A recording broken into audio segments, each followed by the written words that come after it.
Hey everyone, I'm back here again to film another video about kind of just the updates that I've had in reading this week. I've been watching a lot of, I can never pronounce his channel, but I think it's Morakam Books. I'll put it in the description. I really like his channel, and he has a thing called Shelf Life, where he kind of just updates people on his kind of progress with reading and where he's at, what he's reading, what he's been into, what his thoughts are. And without directly ripping him off, I'd kind of like to do the same thing. Sorry, my throat's a little sore today. And that's just coffee. It's not like tea or anything. And I kind of like to rip off his way of doing it because it's really nice to watch, I guess. And so I bought a new notebook, the new Moleskine. I always just use Moleskines because they're the easiest ones. Oh, I got a little trash in my bag. I normally use Goodreads to log all my books, but after this kind of 50 books in a year challenge, I'm just not going to do it Goodreads anymore. Mainly because they're owned by Amazon, and I'm not the biggest Amazon fan. And also, I hate logging on to something. I hate an app. And so I got my Moleskine, and I rewrote what I've read for the year in here. Not including everything, but that's page 1. So what I'm doing is just doing date, name of the book, and the author. No reviews, nothing, because if someone really wants to know in the future when they ever find this, if I like the book, they could just ask me. And so this isn't everything I read. This is just the books that I thought were worth writing down. A lot of the stuff that's on my Goodreads is like collections of poetry by some poets that I really like, and long form articles which are classified as like a short story because there's so many pages, like over 50 or so pages, but I didn't think they were worth writing down. But also with the Moleskine, I've also written down the books I want to read, and then I have a page here of stuff I see online that I think looks cool that I'm going to check out when I am looking for something to read. I scroll a lot on Twitter, and there's a lot of book kind of Twitter accounts, and then also booktubers that I watch. Shout out Mike. I can't remember your channel, but you left a really nice comment, and it made my day. And I've been watching your stuff, and I really enjoy it. I'll put his channel name thing in the bio as well. And so I scroll a lot, and I watch a lot of booktubers, and they mention books, and I always forget to look them up. So I've made a little list of some of the books that I want to look into. And then I had another page. It actually might be in my other book of stuff I wanted to talk about. I'm just going to pause the video. Sorry, for some reason I wrote it in this book, but I'm going to move it over into the Reading Moleskine. I haven't thought of a cool name for it yet, but Reading Moleskine so far. And I wrote a little list of stuff I want to talk about. So the first thing on my list, other than having a sip of coffee in 3 seconds, is the update to my 2026 list. I didn't think I added anything different from the last one. I think I took some stuff off because I was like, but I haven't really. There isn't really any update, I don't think. Other than did I say Tom's Crossing? I picked up a copy of Tom's Crossing. I pre-ordered it, and I got it. It's very heavy. It's very thick. Hardcover by Mark Z. Danielewski. I'm not good with pronunciations, but he wrote House of Leaves, which I am also going to read next year. And this is supposed to be really, really good. And so I had a gift voucher for a local bookstore in my city, and they pre-ordered it for me, and it didn't cost me anything. It was a present from like 2 years ago that I have just never used because I'm not a big like new book kind of guy. I don't really like buying new books. I prefer like finding old versions of books and old covers and stuff, and finding one I like the most and hunting it down. And like normally I buy them on eBay, but This has just come out, so now I have a first pressing of this book. And again, with the first pressing stuff, like I like first pressings and whatnot, but you know they don't matter too much to me. But if the covers, it's more about like the design. If I think the design's cool, the cover's cool, I'll buy it. And yeah, unless it's a special artist, not artist, author. If unless it's a special author, I won't care too much if it's a first pressing. But there is some stuff that I would like a first pressing of. But I have been looking for this certain book first pressing for a very long time, and I don't think I'll ever find it cheap enough where I can warrant buying it. I'm sorry, I'm dropping stuff all over the place today. Next one I have on the list is 50% through Leviathan, and that is a lie. I've dropped the same thing again. I've literally probably like 10 minutes left in the book. Leviathan by Paul Auster. Again, pronunciations are not my forte, but I actually have bought a first edition hardcover of this book. It is really good. I am so engrossed by the story. I try not to spoil it too much, but basically, it's about a writer whose friend blows himself up in what could be a terrorist attack, or a bomb making gone wrong, and so this writer is trying to deconstruct his friendship through memories, trying to figure out kind of what happened, where did it go wrong, and like his entire friendship with the guy.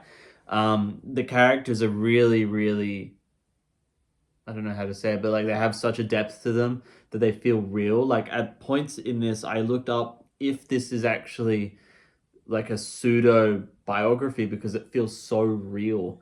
And then like I thought that maybe Paul Auster, this had happened to him because everything is just so lifelike and people have their own lives and it's so fleshed out and the conversations are so natural and everything that the characters are doing seems so ingrained in reality of what actually would happen, not just some fantasy kind of reaction to these kind of things.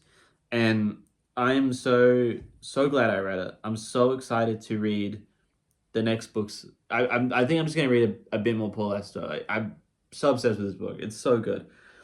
Hence why I bought a first edition hardcover. I don't know if it's first edition, but it is a hardcover. It has the same cover as a first edition does. Um, if you're into kind of like a drama filled pseudo true crime kind of stuff, I think this book is for you. It's really, I'm not really good with adjectives, but I'm so engrossed by it. I haven't been able to put it down. I've read it in like a week. It's just so engrossing. I'm so interested in the story and like why this character did what he did and how it happened and how he got there. And it's set in like 70s, 60s, 80s kind of America. That's an entire time frame. And I love that kind of era and the way they talk and everything. And so I'm very much going to be reading more Paul Auster, I think. I'm super obsessed with it. Another thing on my list I have written is should I reread the Bible? I'm not Christian, but I have read the Bible before when I was in school and I read a bit after. But I saw someone on Twitter had bought a new edition of the Bible so that they could get ready for Schadenfreude.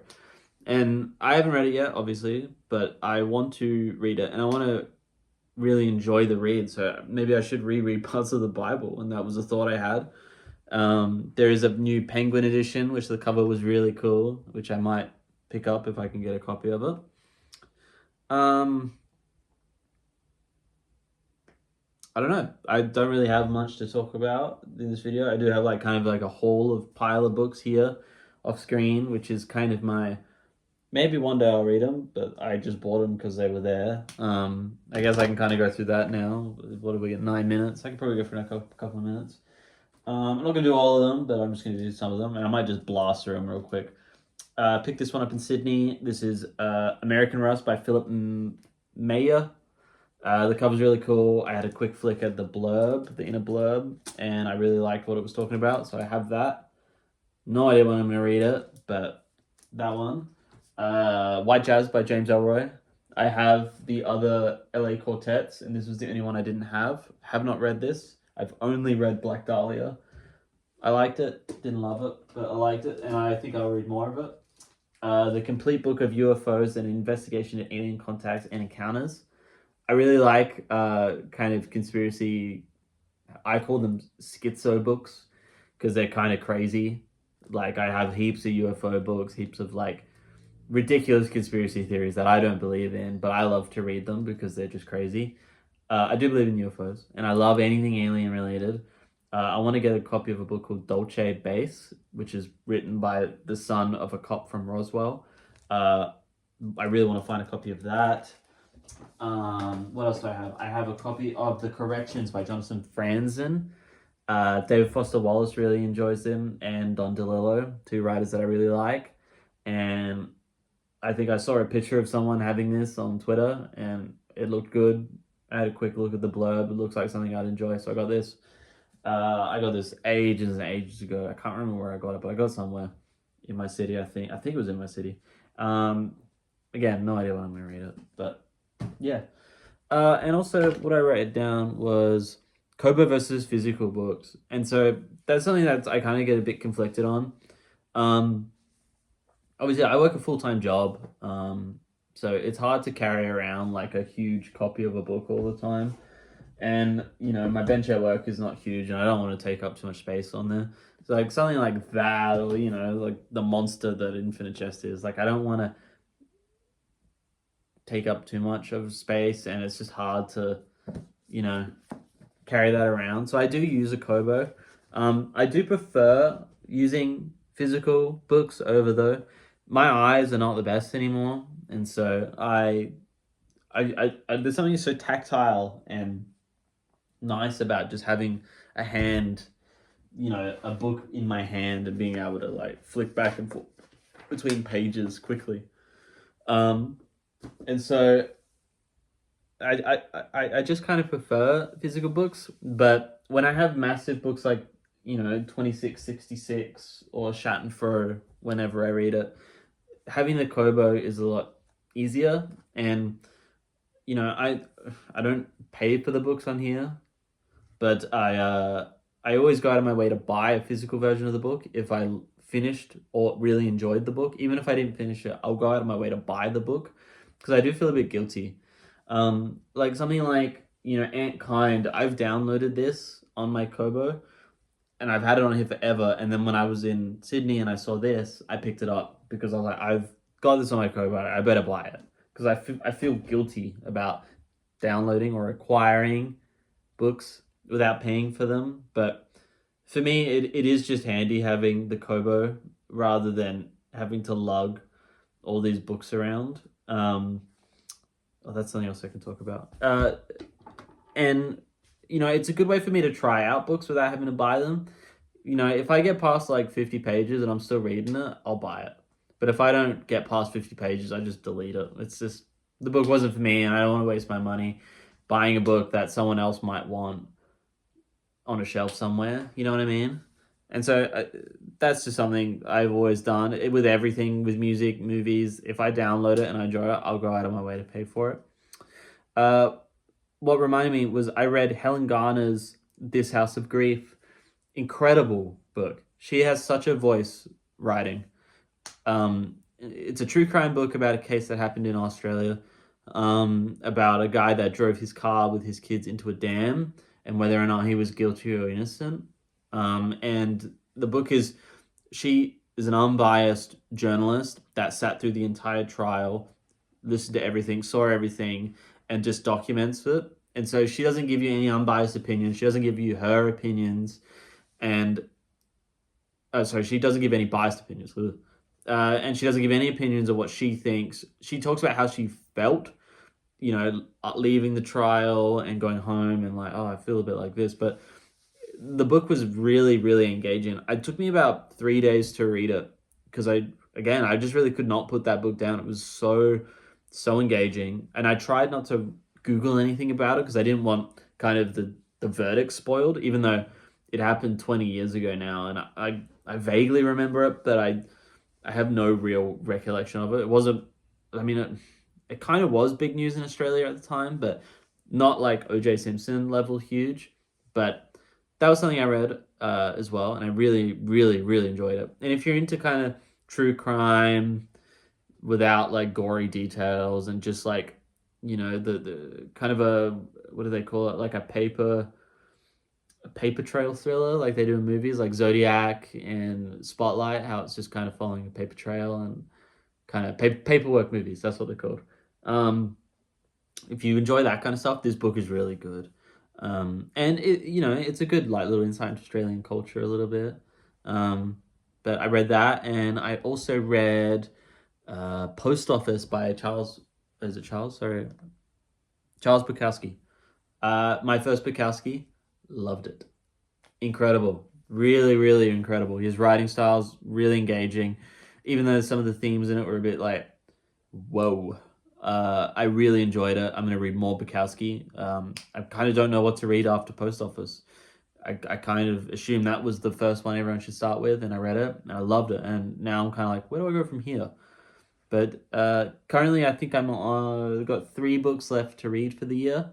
I'm not sure what I'm going to read after Leviathan. Maybe another Paul Auster book. I have a few downloaded that I'm going to try out. But if you've got any recommendations for stuff, I'm happy to hear it. I'd love to chat. I'd love to kind of engage a bit more with the kind of smaller creators. I'd love to make like a small little, fortnightly or once a month kind of live gathering. I think that would be good fun, where like a whole bunch of us, 5, 10 of us get into a live and just kind of discuss books and what we've been reading, kind of doing like this, but on a live scale, having a conversation with each other. I think that would be good. I mean, I'm real small fish. Like, man, I got like 3 subscribers. I'm not really too interested in like being like a 10,000 subscriber. I just enjoy talking about stuff. I enjoy chatting with people. If I never get past 10 subscribers, I don't really care. I don't really look. I respond to comments, and I have no interest in getting any kind of fame or anything like that. I just want to talk to people about this kind of stuff and get more recommendations. And if I recommended a book to someone and they come back and was like, "Hey man, like that book was really awesome. Thanks for the recommendation." Like, dude, that's huge. That's awesome for me, man. And if like I could have a chat to them, like one of my favorite books I read this year that I don't know anyone who's read it and I really want to talk about it is 2666. Dude, this book blew my mind, but I don't know anyone that's read it. And so that's why I started kind of making videos, because I wanted to talk to people that had kind of read the books that I've read and have a conversation with about them. But yeah, there'll be more videos coming in the future. I have no idea. Probably like I'll try and do like once a week, maybe once a fortnight. This kind of style where I just kind of update people. Again, I'll link those 2 channels in my bio. Don't subscribe, but comment. I don't need your subscriptions, but if you want to, you can, man. I'm not fussed. But I'm kind of excited to end the year and end the reading challenge that I set myself. I'm really excited to read Moby Dick. It looks at me every day while I use my computer after work. And when I read, I see this sitting there waiting for me to read, and I am so excited to read it. It looks so good. Yeah. Thanks for the comments on the last video from the few people that commented. Thanks for any support you show. If there's any kind of style that you would like me to make, or if there's anything you want me to talk about, or any ideas, man, I'll take it on. I'll try it out. I'm not fussed. But yeah, enjoy your weeks, everybody. Enjoy your readings, and see ya.